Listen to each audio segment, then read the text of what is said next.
Social media யார் நிறைய use பண்ணுறாங்களோ, நிறைய ஆப்ஸ் எல்லாம் யார் யூஸ் பண்ணுறாங்களோ, அவங்க வந்து டிப்ரெஷனுக்கு இன்னும் அதிகமாக போகிறாங்க அப்படிங்கிறது ஒரு ரீசர்ச்சில் நாங்கள் கேள்விப்பட்டிருக்கோம். How does that? கரெக்ட் தான். ஏன்னா சோஷியல் மீடியாங்கிறது it's a vast exposure. So இப்போது சைக்காலஜி, கவுன்சிலிங் இதெல்லாமே வந்துட்டு இப்போ தான் ஜாஸ்தி அவேர்னஸ் இருக்குது. ஸோ இதுக்கு இன்னும் கொஞ்சம் டீப்பாக போய் பார்த்தீங்கன்னா இதெல்லாமே வெஸ்டர்னைஸ்டுன்னு தான் சொல்லலாம் இந்த கவுன்சிலிங்கிற ஒரு ஃபீல்டு. ஸோ இதெல்லாம் நம்மளோட இயற்கையாக நம்ம ஃபேமிலி சிஸ்டம்லேயே இருந்திருக்கலாம், இல்லை முந்தி பார்த்தீங்கன்னா குருகுலம் சிஸ்டம் இருந்தது. ஸோ எஜுகேஷன் சிஸ்டமே வேறு மாதிரி இருந்தது. ஸோ நிறையா வந்துட்டு இந்தியன் கல்ச்சருங்கிறது கொஞ்சம் டிஃப்ரெண்ட்டாக இருந்தது. ஸோ சோஷியல் மீடியாங்கிறது ஒரு வாஸ்ட் எக்ஸ்போஷர் தான் நம்மளுக்கு கொடுக்குறது இல்லையா. ஸோ இப்போ சடனாக வந்துட்டு எனக்கு நிறைய விஷயங்கள் தெரிய வருது, பட் இதை பற்றி எனக்கு ஃப்ரீயாக பேசுறதுக்கான ஒரு சோஷியல் சர்க்கிள் இல்லை. இப்போ பேரண்ட்ஸ் கிட்டேயுமே அதை பேசுகிற ஒரு ஓப்பன்னஸ் இல்லை.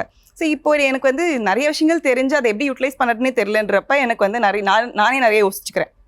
இப்போ எல்லாருமே இப்போ இப்படிலாம் லைஃப் வாழறாங்க, இவங்க என்ன ஃபாரின்ல போயிட்டாங்க, இவங்க இது பண்றாங்க அது பண்றாங்க. ஸோ நிறைய விஷயங்கள் எனக்கு தெரிய வரும்போது அப்போ நான் என்ன லைஃப்ல பண்றேன், இவங்களே இவ்வளோ சந்தோஷமா இருக்காங்களே, அப்போ நான் அவ்வளோ சந்தோஷமா இல்லையோ அப்படின்ற ஒரு கேள்வி எனக்கே வருது.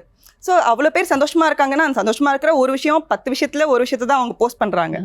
அண்ட் 10 பேர் அந்த 100 விஷயத்துல ஒன்று போஸ்ட் பண்ணும்போது நான் 10 விஷயத்தோட கம்பேர் பண்ணி பார்க்கும்போது அது எப்பவுமே எனக்கு ரொம்ப ஜாஸ்தியாக தான் தெரியும். அப்போ நான் அவ்வளோ சந்தோஷமா இல்லையே, நான் அவ்வளோ விஷயங்கள் செய்யலையா, நான் லைஃப்ல என்ன பண்றேன், நான் ஒன்றுமே பண்ணலையோ, நான் எதுக்கு அப்போ இருக்கேன். ஸோ இந்த மாதிரி நிறையா யோசிச்சு நம்ம மண்டைக்குள்ளேயே நிறைய மசாலா உருட்டி நம்மளே நம்மளை சோகமாக்கிக்கிறோம்.